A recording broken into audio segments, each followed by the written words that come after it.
Hey, it's Webs here, and I've heard some whispers of the return of a old deck, ZooLock. With the recent sets, this deck actually has seen quite a bit of support, even if it's just being dwindled in one by one. The card that inspired this deck is Wicked Shipment. That seemed like a great card to combo off with Shady Bartender, while also using a bunch of the good generic low-cost demon support that has also dwindled in to standard over the past year or so. The idea behind this deck is that most of the cards in the deck will either be just minions that you can place out on the board and swarm your opponent, or they'll be cards that you can trade in so you can get some combo pieces to actually buff up the minions that you have up on the board, depending on how late into the game it is. This deck actually went through a bunch of different iterations, but I'll get into that at the end of the video instead of right now. For mulligans, you're going to want to keep your low-cost minions in your opening hand. Peasant is a really great card if you're going first. There's not many decks that can actually deal with this on turn 1 unless you're going to coin out a hero power, which gets rid of the coin, which is great. Flame Imp is always a good first turn play. The last of the 1-cost cards you guarantee want to keep in your opening hand is Wicked Shipment. This will allow you to actually trade it in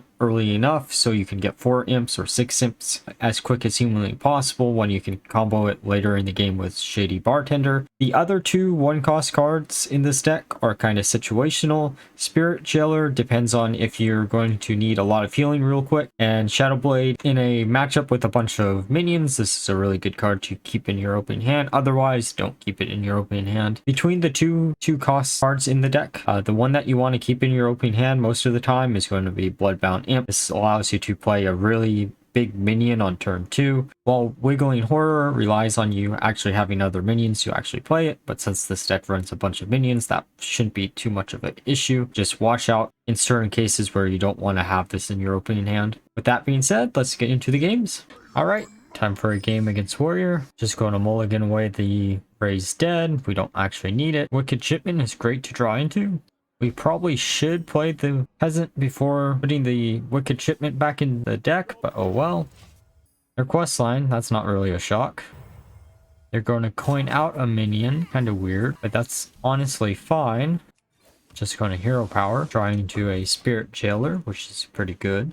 They're going to play a Fog Sail without actually having anything to trigger it, which is actually good for us. Going to place down the Spirit Jailer and just hero power. Drawing to the Wicked Shipment that we actually put back into the deck, which is actually pretty good. They're going to place down a Cargo Guard. We do have an out to that next turn if we really feel like doing that, because we can buff up the Jailer with Mosher and heal for 4 while dealing with it so they don't gain a bunch of armor. And we can also just play our second Spirit Jailer that we drew into. We're going to kill our Mosher, which is fine, I guess. We didn't really need it, but it does kind of hurt that we are losing 3 damage on board. Here I'm going to play the Peasant just because this is the most likely time that it's actually going to survive. If we buff it up a bunch, and then we can get rid of their 2 pirates. Just go with one of them. I always struggle in these types of decks where I don't know when I should trade or just go face. It's probably one of my biggest weaknesses as a player, which is honestly why I don't hover towards these decks.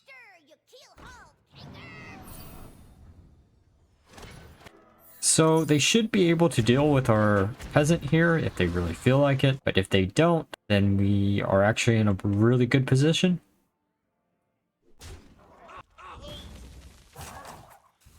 They're just going to kill all our other units. That's actually a weird play. I get trying to wipe out most of our board just in case we have Whispering Spirits. Drawing into that Demonic Assault is actually really good. Going to kill the minion with damage on it.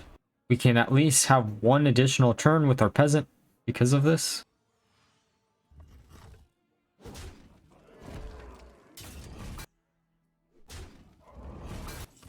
Drawing into the Slinger and a Bartender. Going to hero power. Trade in our Traveling Merchant. Play a Flame Imp. And then Spell Sling the Taunt. And clear out their board just in case they have a way to deal with this. Hopefully they don't have Rancor, please. We do have a pretty nice wide board here. We should be perfectly fine. I guess Blade Storm would also work, but I've ran into more people using Brawl or Rancor than I have Blade Storm recently. They're going to finish their quest line. I really wish we had Mutanus so we could actually punish them for not playing it on the same turn that they complete the quest line, but oh well. Mutanus definitely is not a card that fits into this deck at all anyways. I'm actually pretty happy that they're only dealing with our non-demon minions. We got a Matron, which will let us draw into a bunch of cards because of the Hands of Gul'dan. Demonic Assault is actually a really good top deck off of this. We can board clear their board and then still have a board full of demons for next turn, especially because if they play their questline reward, we can actually sacrifice one of our Voidwalkers and play our Bartender. Playing Studies, they're going to play their questline reward, which is good because it actually doesn't do anything for them this turn. It's not like they have Mr. Smite or anything. So we can play our Bartender and then go face.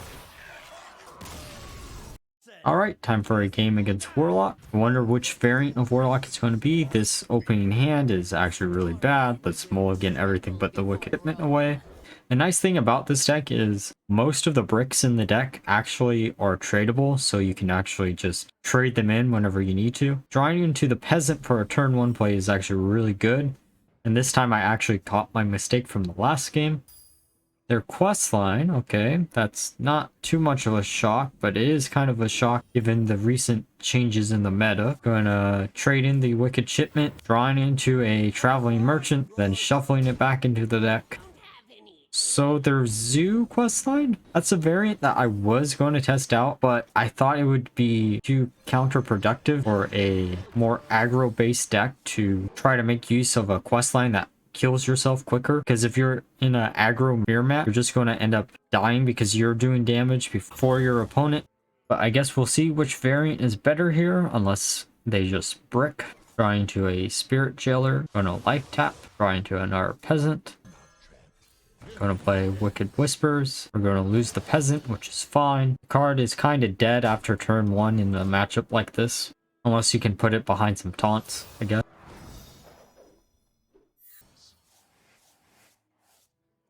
So they're going to get themselves lower and lower, which is fine by us. We're going to get the Shadowblade Slinger here.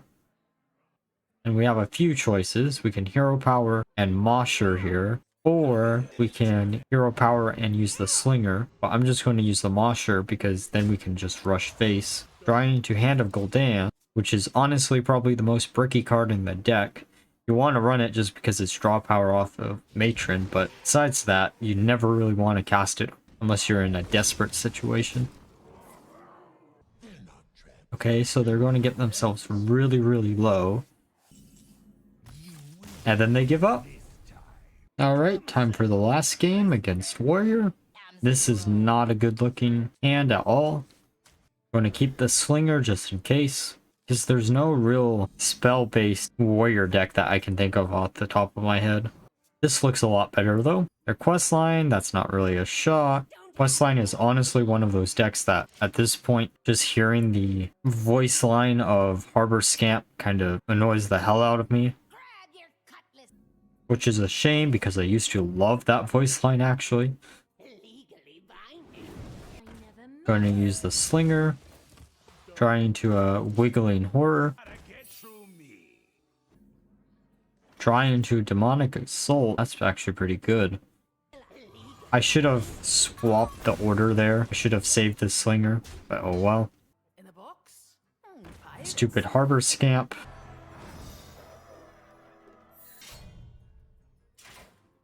They're gonna play their weapon and then attack into one of our Voidwalkers, which is honestly perfectly fine. Gonna shuffle the Wicked Shipment back into the deck, because why not? Play the Wiggling Horror, trade in the Traveling Merchant, drawing into a Peasant. We can actually play the Peasant behind the Voidwalker, which actually is pretty good here. They're going to play a Defias Cannoneer, makes sense. Playing a Fog Sail, that's sad for us.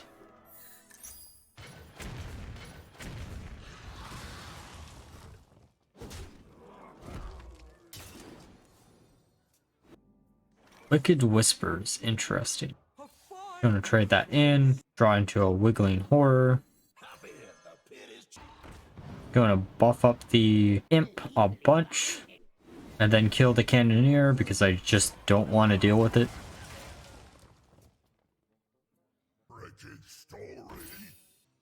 They're going to kill the imp, which is fine. They're going to board clear us, which is annoying, but oh well. We drew into Raise Dead, which gets us a Voidwalker and a Wiggling Horror. We can actually play everything here and not discard anything, which is actually really good. Though we have no cards in hand, so if they have some way to deal with our entire board, we lose, but they don't. We just win the game.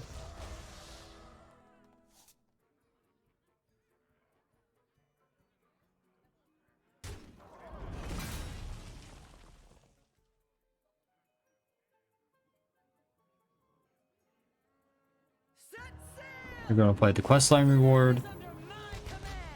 Honestly, I don't know what else they could have done there. Hand of Gul'dan is not something that we want. A Shady Bartender, on the other hand, is perfect lethal.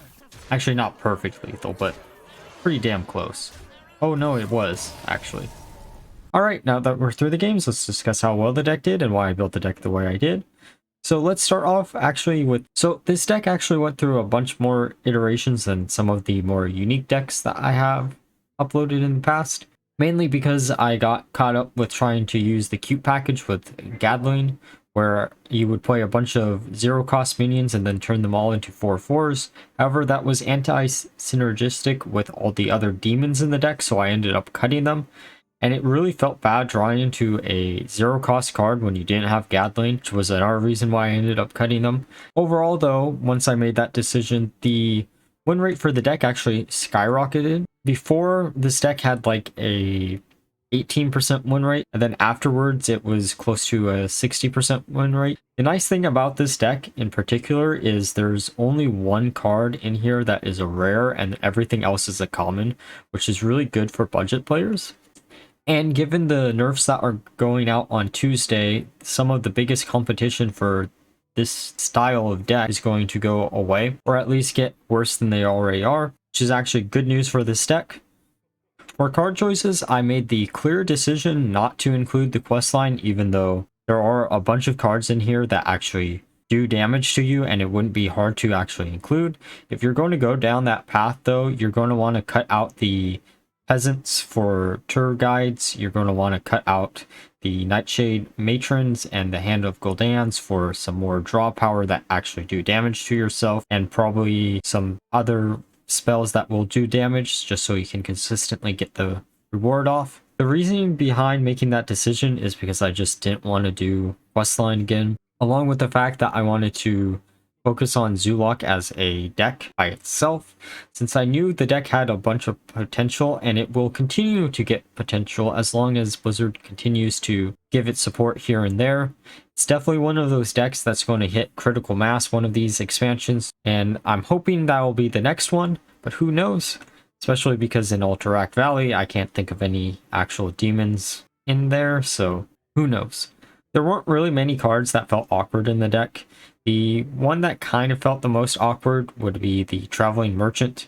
However, this card, you just need to know when to play it and when not to play it. You're not always going to need to make this thing as big as humanly possible. Sometimes just putting down a body is good enough.